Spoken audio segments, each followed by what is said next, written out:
6 months after I buried my husband Frank, my son Jack sold his commemorative Rolex. When I asked, my voice trembling, he gripped my arm, leaving a bruise that hurt more than the loss itself. They thought they'd sold an old trinket, but they had no idea they just handed me the key to Frank's final secret. Have you ever looked at an old object and seen a whole life inside it? A whole universe of moments, big and small, all held within something you can turn over in your hand? For me, that was Frank's Rolex watch. But first, wherever you're listening to this, in your kitchen with the hum of the refrigerator, in your car waiting for the light to change, or maybe out on a quiet walk, do an old storyteller a favor. Go ahead and press that like button or leave a little comment below, just so I know I'm not just talking to the walls. It means more than you know. For the last 6 months, this sprawling ranch-style house in the suburbs of Austin, Texas, had felt less like a home and more like a museum of a life that was no longer mine. Every room, every object, was an exhibit of Frank. The air itself seemed to hold its breath, waiting for him to walk back through the door. The armchair he loved, a big leather wingback, still held the faint, familiar indentation of his frame. I'd run my hand over it sometimes, feeling the worn spot on the armrest where his fingers would tap while he was thinking. I remembered one evening, years ago, he was sitting there reading, and I was on the sofa. Jack was in high school then, full of plans and promises. Frank had lowered his book and looked over at me, a soft smile on his face.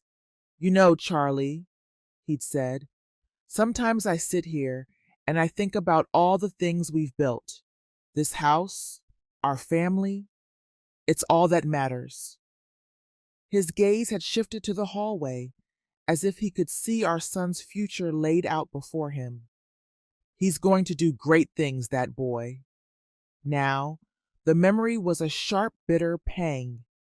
His half-finished book on the Battle of Midway still sat on the end table, a faded library bookmark peeking out from a chapter he'd never get to finish. I'd see it from the corner of my eye and feel a fresh wave of grief, so sharp it felt like a physical blow.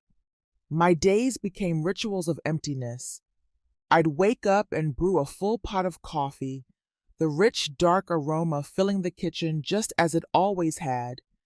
Then I'd pour 2 cups out of sheer, unbreakable habit. I'd sit at the table with both of them, watching the steam rise from his, imagining him across from me, the rustle of the Austin American statesman in his hands. Hours later, I'd pour his cup, cold and untouched, down the sink. The gurgle of the drain was the loneliest sound in the world. The silence in this house wasn't peaceful. It was a physical presence, a heavy blanket that smothered every other sound, every other thought. In the long afternoons, I'd often find myself standing in our bedroom, just looking at the Rolex.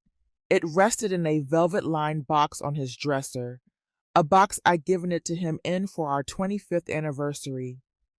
I remember that day so clearly. We weren't wealthy people, not by a long shot.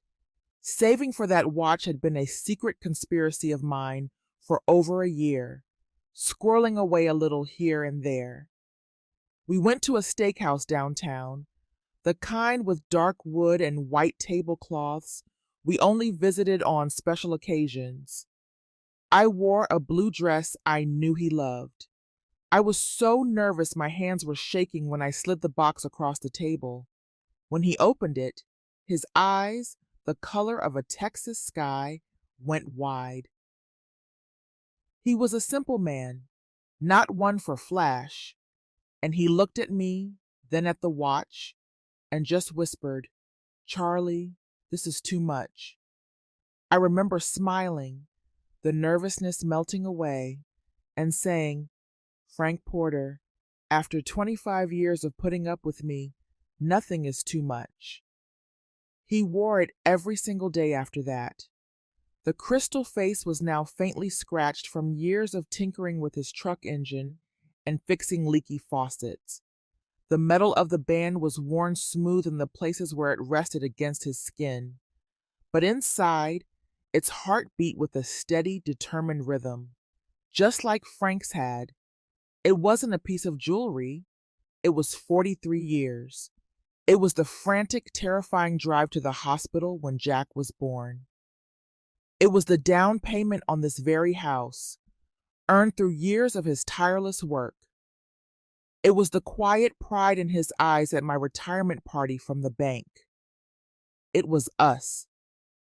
That Sunday afternoon, when Jack and Alicia's car pulled into the driveway, my first feeling was a flicker of hope, quickly followed by suspicion. This was unusual. Their visits had become obligations, brief and hurried. Their phone calls were usually a prelude to a request, a gentle probing about whether I had any extra I could spare.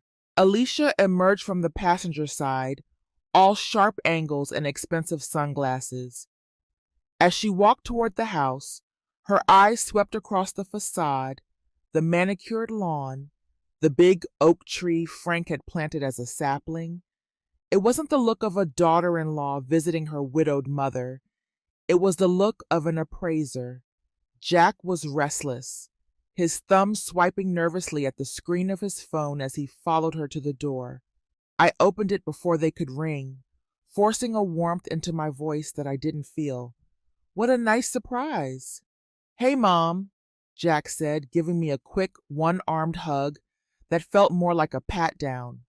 I offered them a glass of sweet iced tea, a pitcher of which was always in my fridge, an old Southern habit that dies hard. They both refused. They didn't sit in their usual spots. Instead, they perched on the edge of the sofa, a team, a united front. We need to talk to you, Mom, Jack began, his tone a little too smooth, a carefully calibrated sincerity that set my teeth on edge. Alicia sat beside him, placing a perfectly manicured hand on his arm. The gesture was so flawless, so supportive, it looked like it had been rehearsed. My internal alarm system, honed by 40 years of approving or denying loans, started to blare. You learn to read the subtle tells of a person who isn't being entirely truthful. The averted gaze, the slight tremor in the voice, the story that's just a little too polished. Right then, my own son felt like a bad risk. Mom, Alicia and I are taking a trip, Jack said, his eyes fixed on a water stain on a coaster on the coffee table. To Italy! A chance to get away, you know, Alicia chimed in, her voice a sickly sweet syrup. We just really need it. Jack's been under so much stress at work. The pressure is just immense. I nodded, the forced smile feeling brittle on my lips. That sounds wonderful, dear. You both deserve a break. Then Jack delivered the line that cracked the foundation of my world. He tried to make it sound casual, an afterthought. Oh, and to get a little extra cash for the trip, we sold off some old stuff we didn't need, including Dad's old watch. The air left my lungs in a silent whoosh. The sounds of the room, the hum of the air conditioner, the distant drone of a lawnmower, faded to nothing. Old stuff. He called our life, our history, old stuff. I looked at Alicia. She was smiling, a small, tight, satisfied little smile that didn't reach her cold eyes. The silence in the room was suddenly deafening, heavier and more terrifying than it had ever been. Which one? I stammered, though a cold dread was already pooling in my stomach, a physical sickness. I knew the answer. The Rolex, Jack said, his voice clipped and impatient, as if I were a slow, doddering child. Dad's gone anyway, Mom. What's the point of it just sitting in a drawer, collecting dust? It felt like a physical blow, a hand squeezing the air from my heart. He said it so easily, so dismissively. But that was your father's. It was our 25th anniversary.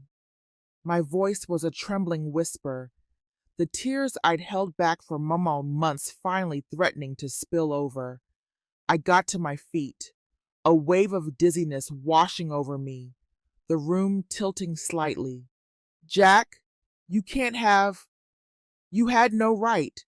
Patience, it seemed, was a luxury he could no longer afford.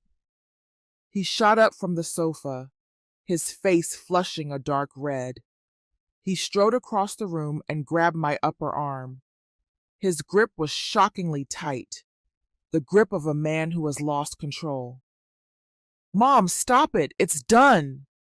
His fingers dug into my flesh, a brutish, silencing pressure. The sudden, sharp pain made me gasp.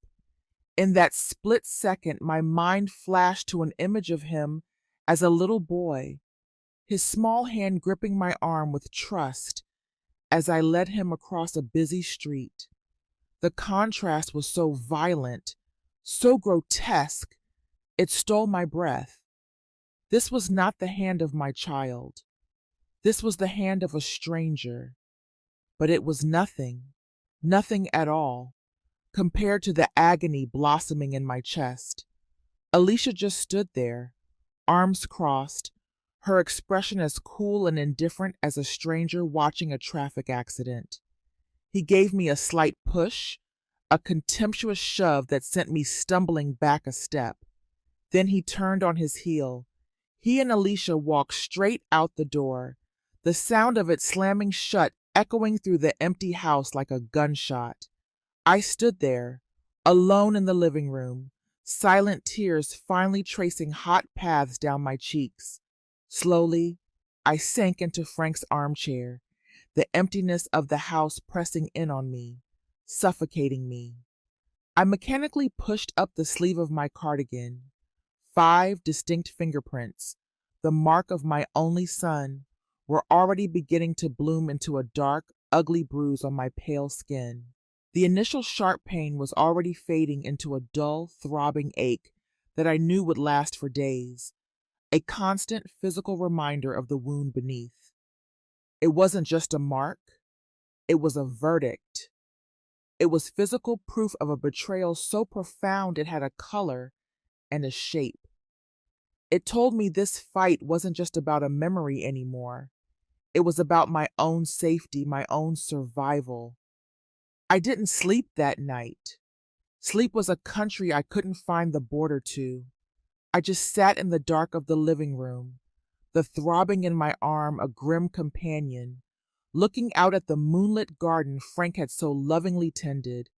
My mind, unbidden, went back to the Great Recession in 2008.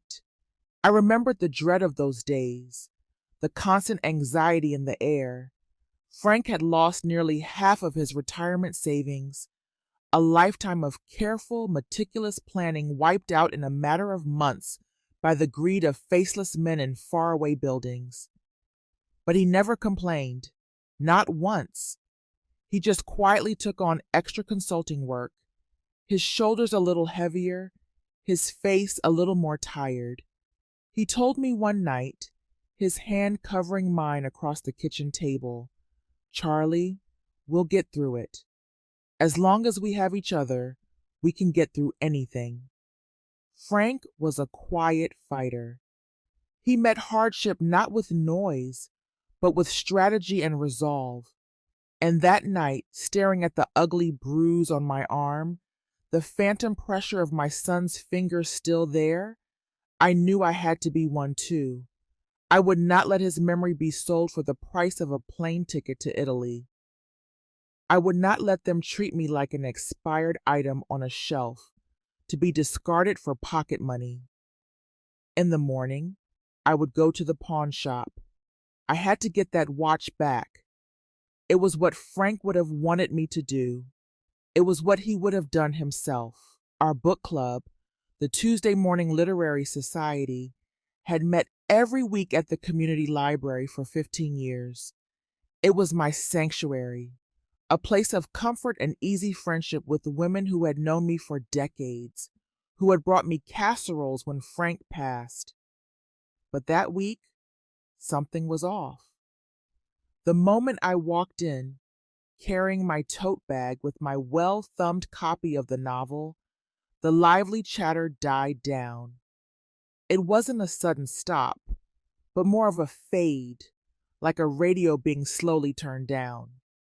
Mary, my closest friend, gave me a smile that seemed stretched and unnatural, a painful effort. "Charlie, good to see you," she said, but her eyes darted away too quickly. We were discussing a novel about a family matriarch, and I made a point about the character's quiet strength. "I think her power comes from her restraint," I said. "She doesn't always say what she's thinking, but you can feel her intelligence, her weighing of options."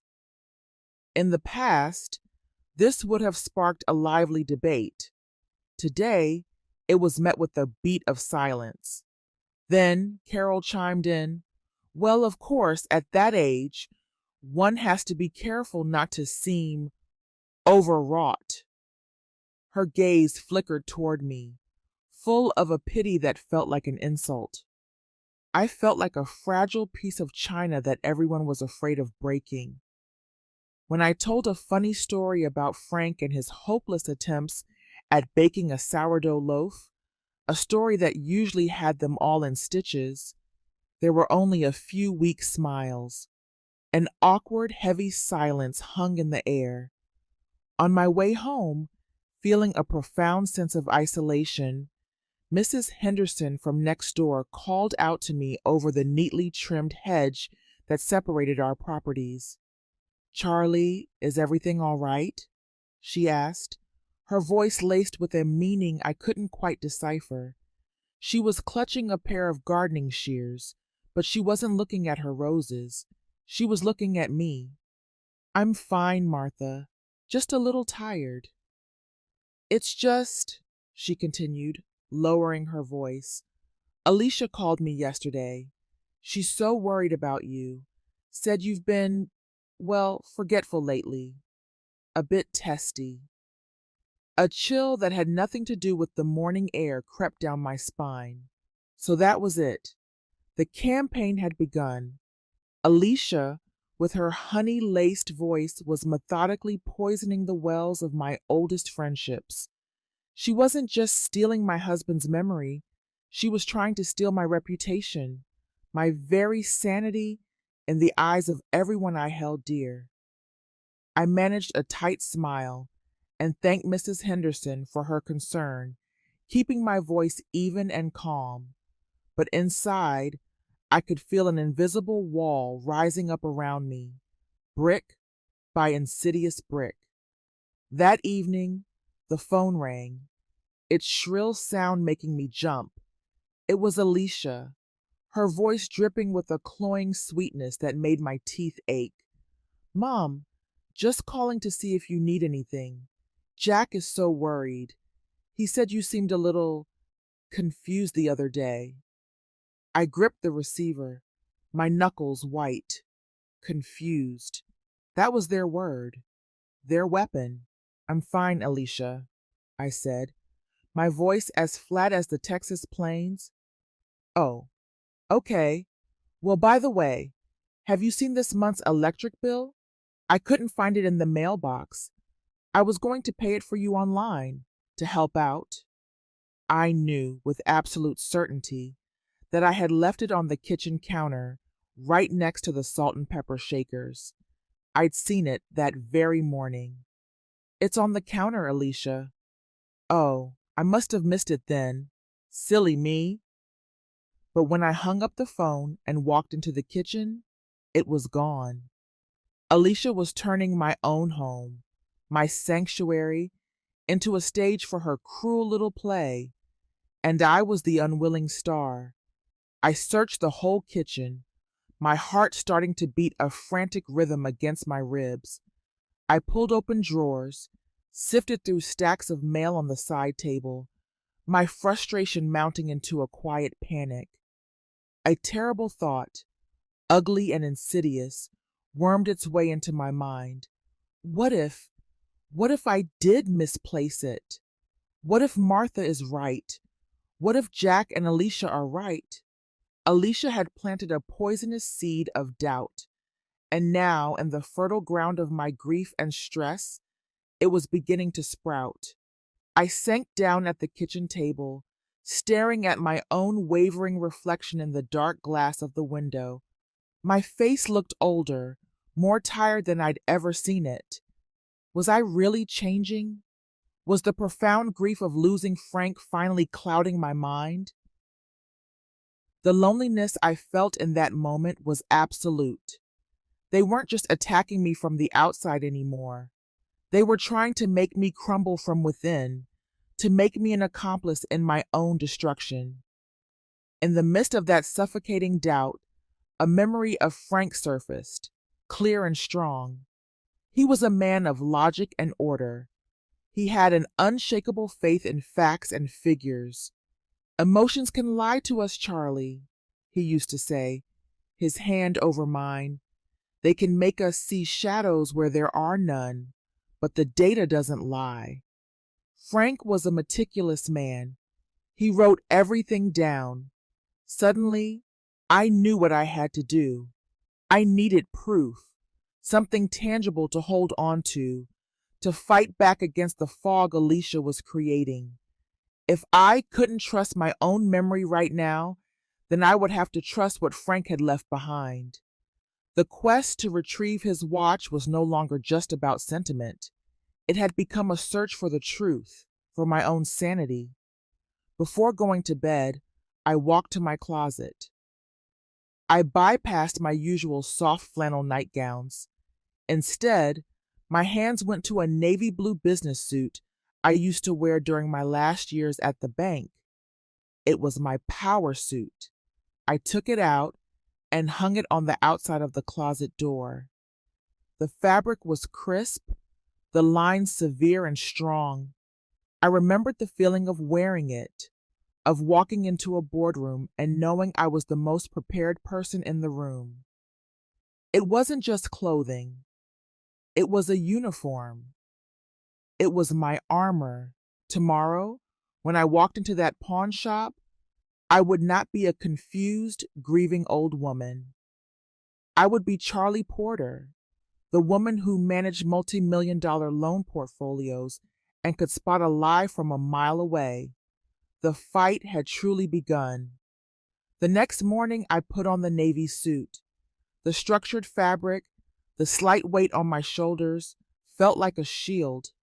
The pawn shop was tucked away on a side street downtown, the air inside thick with the scent of old wood, dust, and the unspoken sadness of broken dreams. Hundreds of items lay silent behind smudged glass cases, wedding rings no longer worn, guitars that had fallen silent, tools that had built lives now gathering rust, each one a story of loss or desperation. I took a deep breath, the air tasting of metal and regret, and walked to the counter. The older man behind it looked up, his eyes weary but kind. His name tag read Sal. "Can I help you, ma'am?" I described Frank's Rolex, my voice steady and professional, devoid of the emotion that was churning inside me. I spoke as if I were describing a piece of collateral for a loan, not my own heart. Sal nodded slowly, a flicker of recognition in his eyes. "I remember that watch," he said, his voice gentle. "A young man and a woman brought it in about a week ago." He pulled out a heavy, leather-bound ledger, its pages yellowed with age, and ran a thick finger down a column. Said it belonged to a deceased father, needed cash in a hurry. My heart clenched at his words, at the casual lie my son had told. Sal's finger stopped. "Here it is. Jack Porter, signed for $800. $800. The number hung in the air between us, small and obscene. That was the price my son had put on 43 years of marriage, on the late nights Frank worked to provide for him, on the lifetime of love I had given him. The number was a quiet, brutal slap in the face. "I'm sorry, ma'am," Sal said, his voice full of genuine sympathy. "But it was sold the very next day. A collector bought it. He comes in regularly, looking for pieces like that."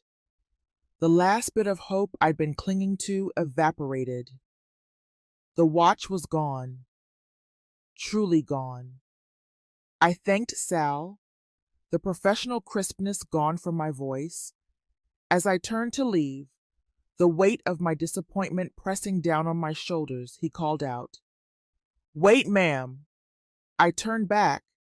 He was looking at me with a deep, knowing expression. "Your husband, he must have been a very careful man."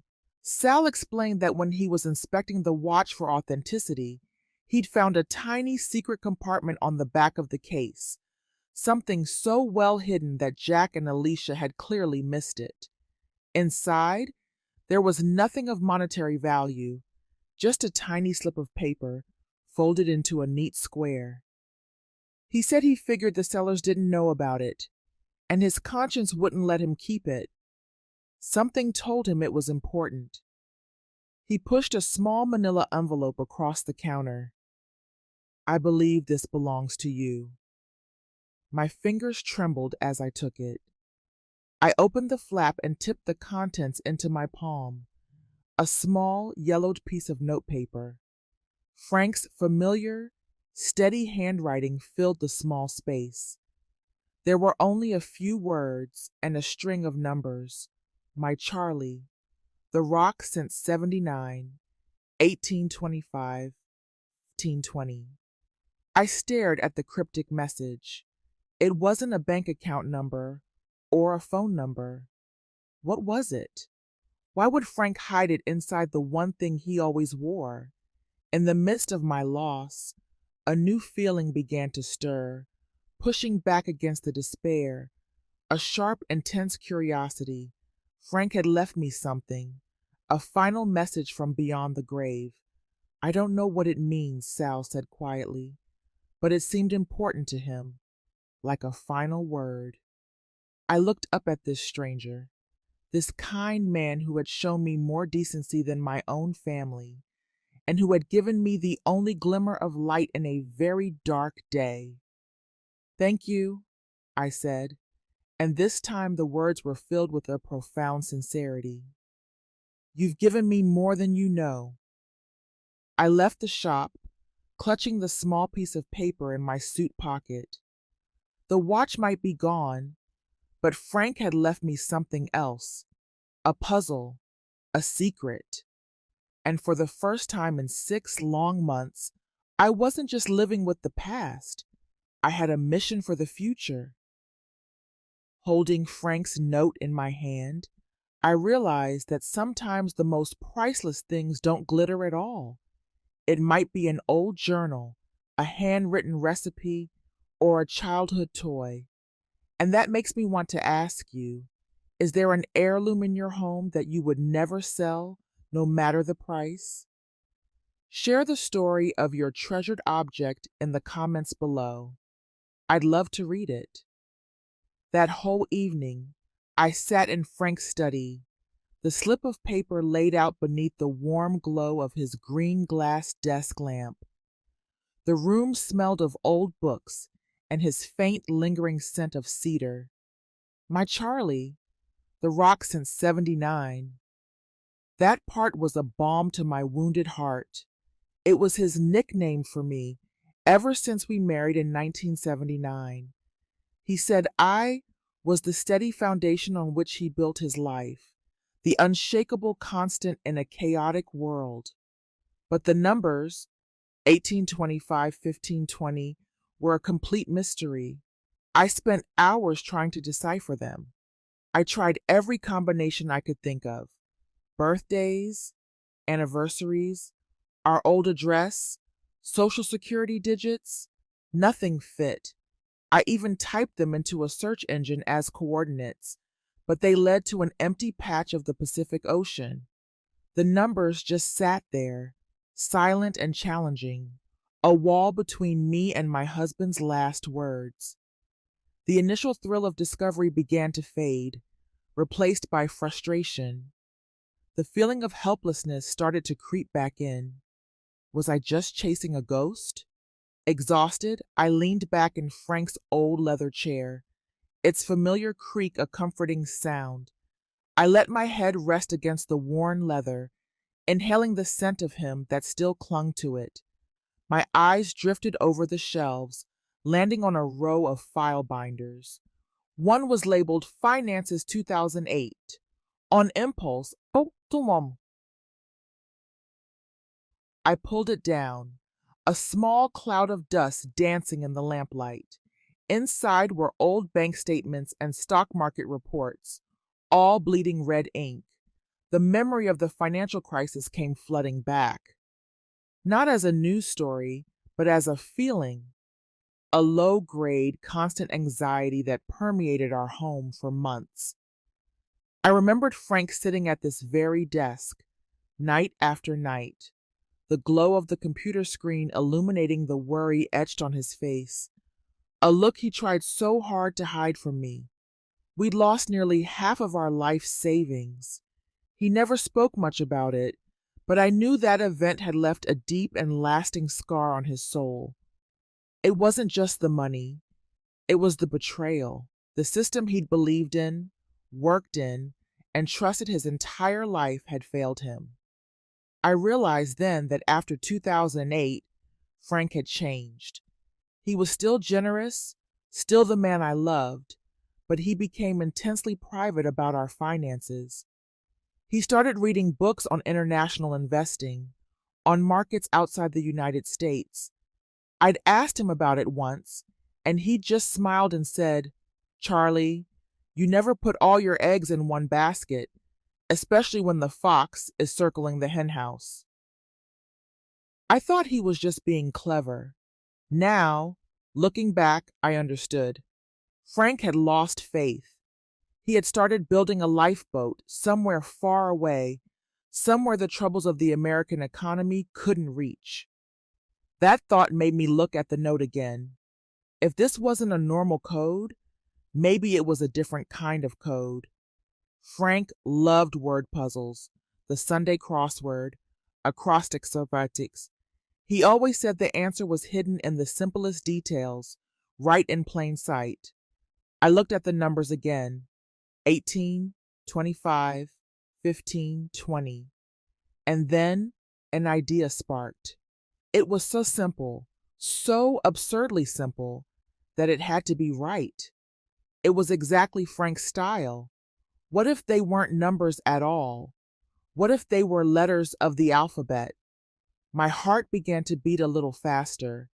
I fumbled in the desk drawer for a pencil, my hand shaking slightly. I wrote them down.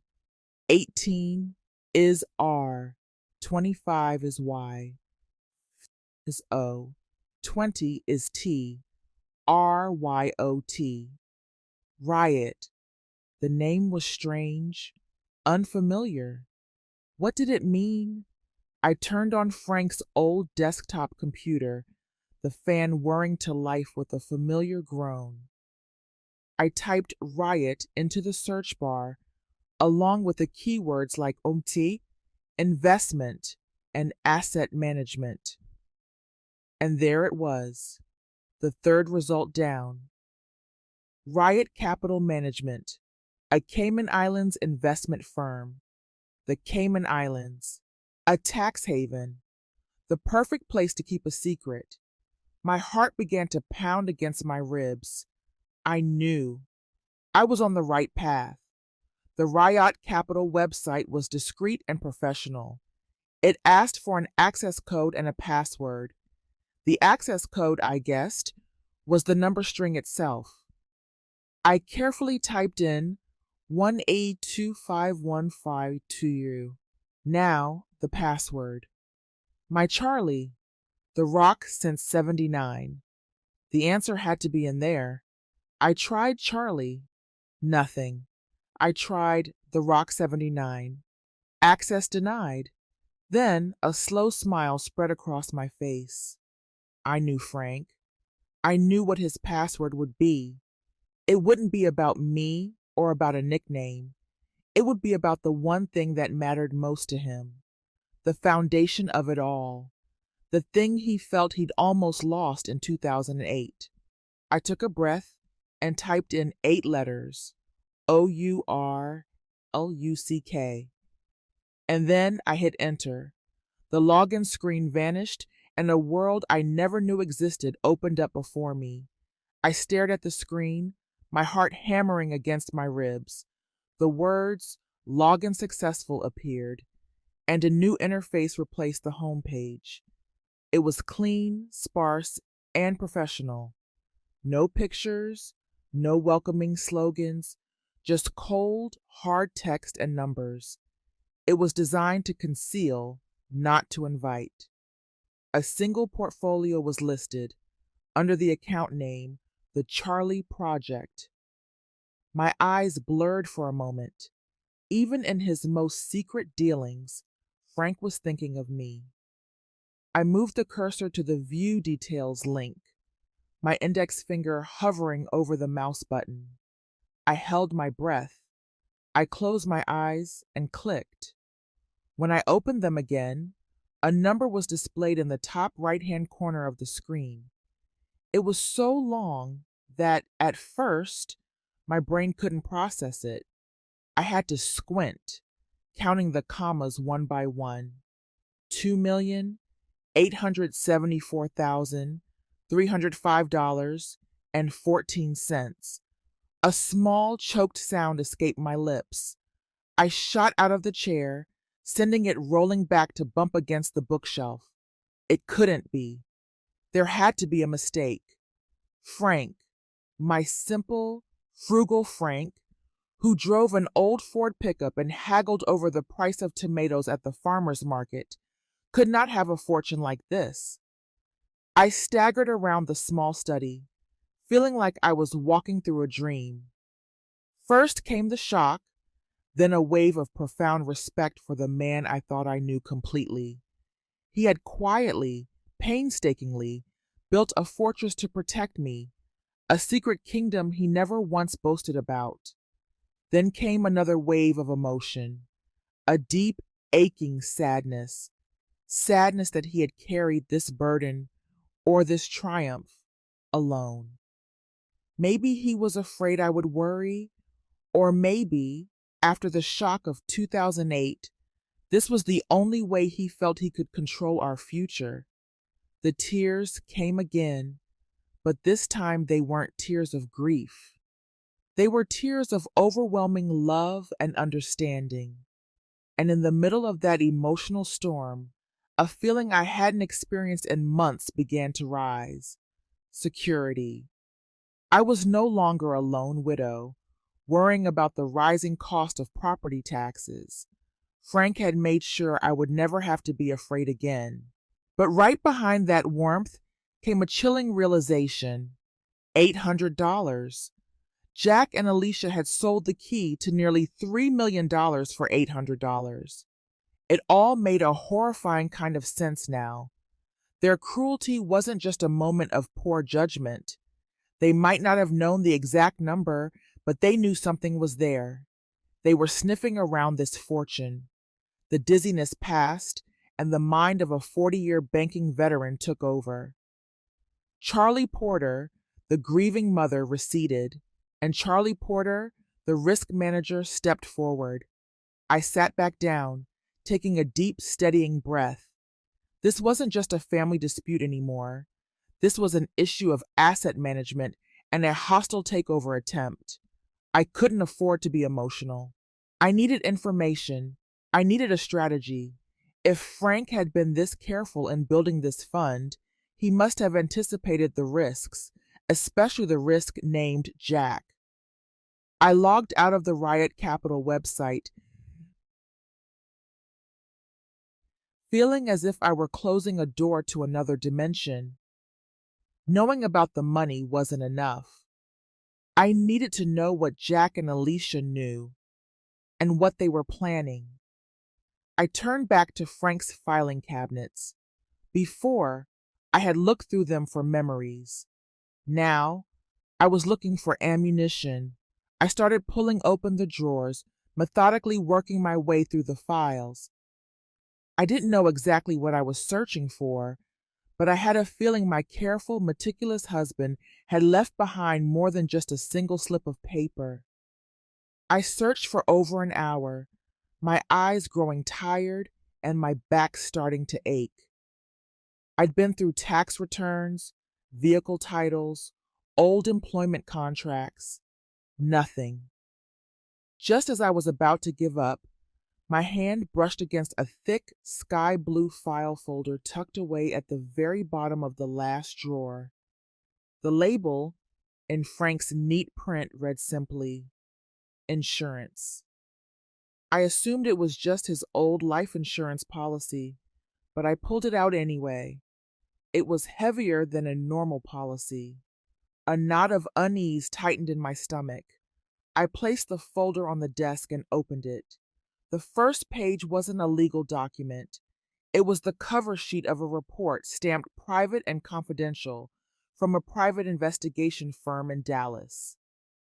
I froze. Frank hired a private investigator? Why? My hand trembled as I turned the page. A photograph of Jack, smiling broadly, walking out of a casino in Las Vegas, stared up at me. Below it were dates and figures, records of wire transfers to and from online betting accounts. Page after page, the report laid bare my son's secret life. The business trips he boasted about were gambling junkets. The bad investments he lamented were staggering debts to bookies and loan sharks. The final tally at the end of the report made my head spin. Jack was in debt for an astronomical amount, enough to swallow his house, his business, everything. His selfishness wasn't just a character flaw, it was born of desperation.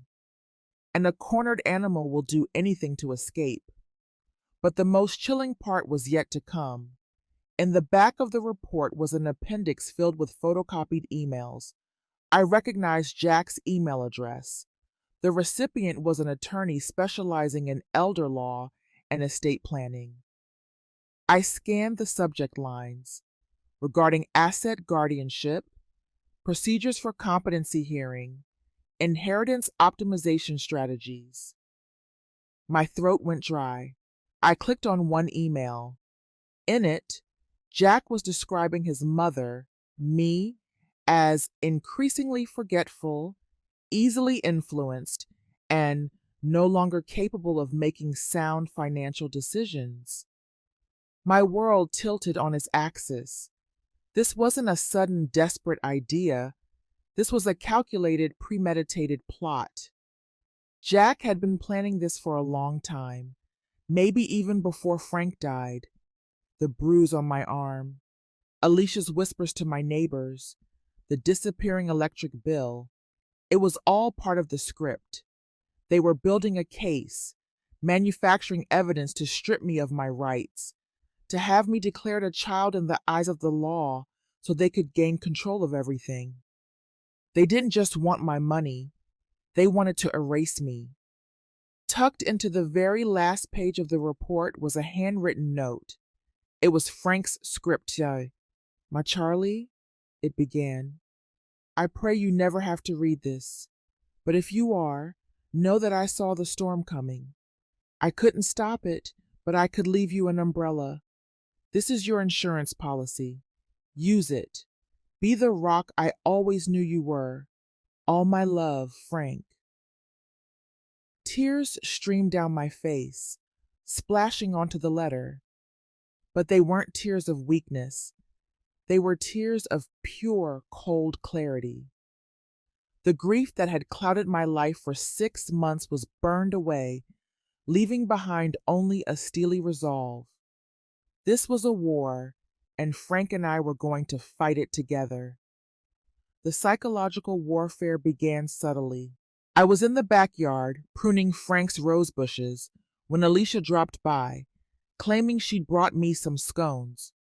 When I came back inside, the reading glasses I always kept on the table beside my armchair were gone. I searched everywhere, that familiar sickening panic rising in my throat. Alicia helped me look, her face a mask of false concern. "Oh, Mom, you must have put them down somewhere," she cooed. I knew I hadn't. I was as certain of it as I was of the sun rising in the east, but I had no proof, just the word of an old woman. The next day, Alicia called, her voice high with feigned excitement. "Mom, you won't believe what I just found while cleaning out the fridge. Your glasses were in the vegetable crisper." She giggled, as if it were a charmingly funny story. But it was an accusation. It was a message. Your mind is failing. You can't be trusted. Then other things started happening. The television remote turned up in my sock drawer. The magazine I was halfway through reading was found in the garage. And each time Alicia was there, like a vulture, to discover my forgetfulness and heap on her toxic sympathy. The house Frank and I had built, my safest harbor in the world, began to feel alien. I started double-checking everything. Did I really lock the front door? Did I turn off the stove? The seed of doubt Alicia had planted was taking root deep in my mind. I felt like I was being watched, even when I was alone. The silence was no longer peaceful, it was menacing. Every creak of the floorboards, every whisper of wind through the eaves made me jump. They were turning my sanctuary into my prison. One evening, overwhelmed with despair, I sat on my bed, clutching my mother's old, worn Bible. My mind was a battlefield. I flipped through the thin pages until I found the 23rd Psalm. "Yea, though I walk through the valley of the shadow of death, I will fear no evil, for thou art with me." I read the words over and over, letting them sink in. A quiet peace began to settle over me. This wasn't forgetfulness. This was an attack. And God had not given me a spirit of fear, but of power and of love and of a sound mind. I wasn't losing my mind. I was in a war, and I would not fight it alone. The next morning, I drove to the Home Depot. I walked straight to the aisle with the door locks, feeling out of place among the tall men buying power tools. But I didn't hesitate. I chose the heaviest duty deadbolt they had and a solid steel security chain. I didn't need anyone's help. Frank had taught me how to use a drill and a screwdriver. That afternoon, with my own two hands, I removed the old lock set and installed the new one. The whine of the drill was a sound of defiance. Every turn of the screwdriver was an affirmation. Sweat trickled down my forehead, but I felt stronger than I had in years. The solid thunk of the new deadbolt sliding into place echoed in the quiet house. It was the sound of safety, the sound of control. Sometimes, a small change in our home can make us feel so much more grounded. Have you ever bought something, maybe just a new lamp or a really comfortable chair, to make your space feel safer and more your own? Share it in the comments. I'd truly love to hear your story. The new lock gave me a fragile sense of security, but it didn't last. A battered black sedan started parking across the street from my house. I didn't recognize it. It just sat there at odd hours, sometimes in the middle of the afternoon, sometimes late at night. No one ever got in or out. It just waited, patient as a predator. Every time I peeked through the blinds, my heart would give a little lurch. A cold chill would run down my spine. My quiet suburban street no longer felt safe. Then the phone calls started. I'd answer with a Hello? Only to be met with dead silence. Not the static of a bad connection, but a deliberate, listening silence. I could feel someone on the other end, just breathing. After a few seconds, they would hang up. It happened 2, 3 times a day. It was a subtle form of torture designed to keep me on edge, to shatter the peace I was fighting so hard to reclaim. I knew this wasn't Jack or Alicia. This felt different, more street level, more ruthless. One afternoon, I was getting the mail when a man walked past my house. He slowed his pace, his eyes fixed on my front door. My heart stopped.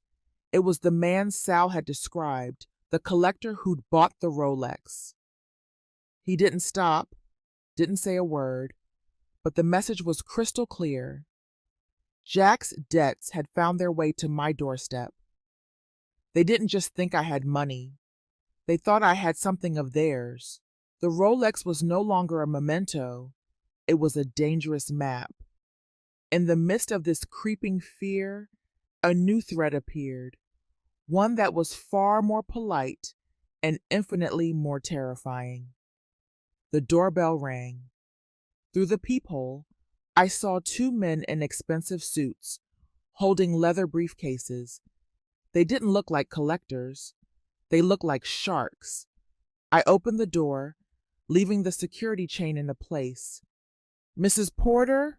one of them asked, his smile never reaching his eyes.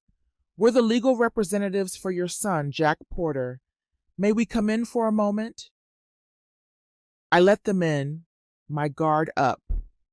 They sat on Frank's favorite sofa, instantly transforming my cozy living room into a courtroom. They spoke in cool, measured tones, using legal terms like bullets. They said Jack was deeply concerned about my mental well-being.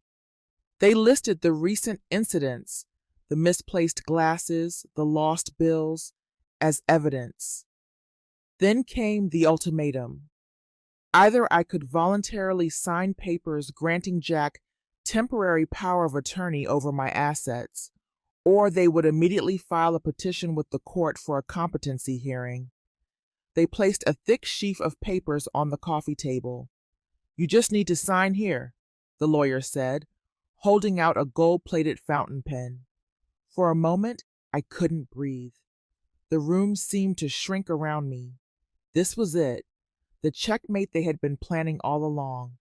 But then, an image of the Frank's letter flashed in my mind. Be the rock. I took a deep, slow breath. The fear receded, replaced by a cold clarity. I looked them straight in the eye. "Thank you, gentlemen," I said, my voice astonishingly steady. "I'll need my own lawyer to review these documents. Now, if you'll excuse me, I'll show you out." Less than an hour after the lawyers left, a car screeched to a halt in my driveway. It was Jack. He stormed out of the car, his face purple with rage, Alicia scurrying behind him. He didn't bother to ring the bell, just used his key to barge into the house. "What did you do?" he roared, waving the papers the lawyers had left. The calm, polished facade he usually wore was gone, stripped away to reveal the raw desperation of a gambler about to lose everything. The pressure from his creditors and his failing plan had transformed my son into a stranger. I stood in the center of the living room, and I did not retreat. "I know everything, Jack," I said, my voice dangerously quiet. "I know about the debts in Vegas. I know about the emails to the lawyer. I know you and Alicia have been trying to build a case that I'm losing my mind." I shifted my gaze to Alicia, who was trying to hide behind Jack's shoulder. "And I know about the phone calls you've been making to my friends and neighbors." The color drained from both of their faces, their rage replaced by panic. They never imagined their prey would know the layout of the trap. "Mom, what are you talking about?" Jack stammered, trying to regain his footing. You're confused again. What kind of nonsense did Dad fill your head with? Alicia jumped in, her voice thick with fake tears. We were just worried about you. Can't you see you're pushing everyone away? They were still acting, even now, with the curtain down, still trying to use those words to manipulate me, to poke at my one remaining vulnerability, a mother's love. But that love had died the moment his fingers bruised my arm. Enough, I said, my voice like ice. The play is over. You will not get a single cent of your father's money, or of mine. This house is mine. This life is mine. You have no claim here. I pointed to the door. Get out of my house. Now. It was the first time in years I had given my son a direct order. For a second, he just stared, stunned, as if he couldn't process what he was hearing. He wasn't used to being denied. The stun gave way to a primal fury. Cornered, with no lies left to tell, the animal inside him took over. You stubborn old woman, he screamed.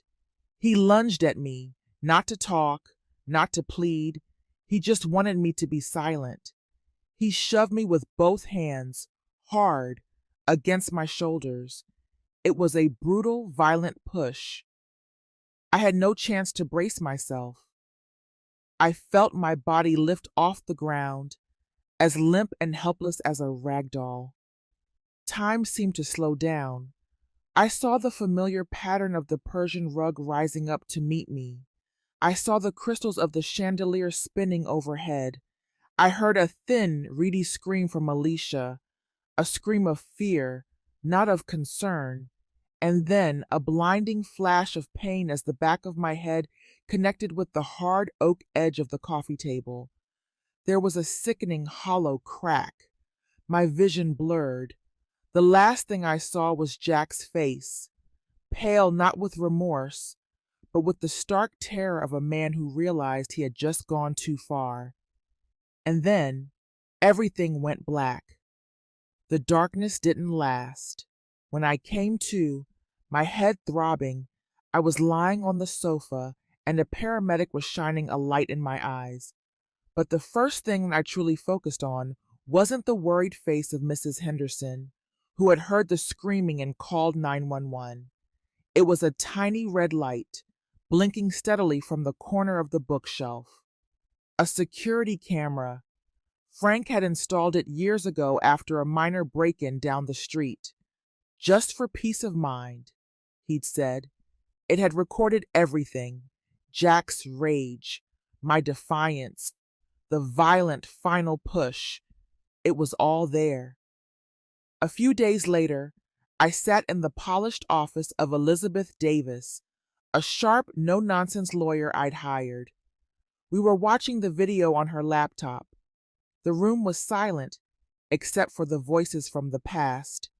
When the moment came, when Jack's hand shot out and I disappeared from the frame, Miss Davis quietly hit pause. Charlie, she said, her voice a mix of compassion and steel, with this, we don't just have a restraining order. We have a felony assault charge. For the first time, I wasn't on the defensive. I was on the attack. On Miss Davis's advice, we went through Frank's insurance file again, page by painstaking page. Tucked between two financial reports, she found something I had missed. A small, velvet pouch. I thought it was just where Frank kept old paper clips, but inside, there was something small and plastic. A micro SD card. My heart skipped a beat. Frank had left one more secret. Miss Davis slid the card into her computer. A few audio files appeared. She clicked on one. The hushed, venomous voices of Jack and Alicia filled the office. They were in their car just after one of their visits. She's really starting to lose it, Alicia said with a little laugh. A few more misplaced items, and we'll have everything we need. Jack's voice replied, Just be patient. The old man had to have money stashed somewhere. A fox like him didn't just live on a pension. There were hours of it, recordings that laid bare the full depth of their greed and contempt. Frank had known. He had heard it all. But the final file was the masterstroke. It was a video. Frank, sitting in his study, speaking directly to the camera. He looked older, more tired than I remembered, and my heart ached. He explained a final notarized amendment to his will. In it, he stated that if Jack ever initiated any legal action to contest the will or to have me declared incompetent, a special clause would be activated. Jack would inherit the entirety of his own gambling debts. Because Frank, through a third-party company, had quietly bought them all. Jack wouldn't just be disinherited, he would owe his father's estate a fortune. A few weeks later, it was over. The restraining order was permanent. The criminal charges were proceeding. Faced with the irrefutable evidence, Jack and Alicia vanished from my life. One afternoon, Miss Davis brought me a small square box. Inside, resting on a bed of velvet, was Frank's Rolex. She had recovered it as part of the legal settlement.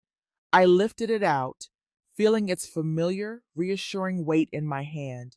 I wound the crown, and the second hand began to sweep around the face. Tick, tock, tick, tock. Steady, strong, just like my heart. The house was quiet again, but it was the silence of peace. I was alone, but I was not lonely. Frank's legacy was safe, and I was free.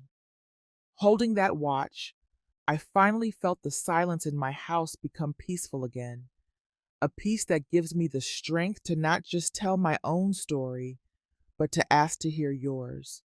You know, sometimes when we sit together, the stories just seem to flow like a stream. Today, I wanted to share my heart a little, and I truly hope to listen to yours in return. I know that a simple click on a screen, a like, a subscribe, or a share can seem like such a small passing thing to many. But to me, and to all the quiet voices that need sharing, every single one of those clicks is a little light in the darkness. It's a quiet way of saying, I see you, I hear you, your story matters. It reminds me that we are not invisible. A simple click from you is a powerful statement of support for me, and it's the encouragement I need to keep sharing these stories. After my story was told, something shifted in me. For so many weeks, all I wanted was for someone to listen to my heart. And now that you have, I realize that the thing I want most is to listen to yours. Down below, in that comment section, I would be so incredibly honored if you would share a piece of your story with me. Tell me about a time you felt unheard. Tell me about a passion that others might have thought was silly. Or tell me about a moment you found your strength, even in the smallest, quietest way. I will read them. I will carry them with you. Because your story matters. We want to build Sapphire Revenge into a community where we can share these stories from the bottom of our hearts. I know you have your own private stories that can sometimes be hard to share with family or friends. I am here to listen, to share in your feelings of joy and sorrow, because we all have the right to be respected and to be heard. And if you don't have a sad story like the one I've been through, then please share a happy one. Tell me about a joy you found today. Please share it with me. It will be a powerful source of motivation, helping me and everyone else watching this to heal, to find faith, and to find strength in our lives. If you're watching this on a television, please don't hesitate to pick up your phone and search for my channel, Sapphire Revenge. I truly hope to share these feelings with you. Let's build a community together where we can share our feelings with sincerity. Let's make this a place where we listen to one another, a place where no woman has to feel that her life, her struggles, and her victories are invisible. Thank you once again for sitting here with me. It means more than you know.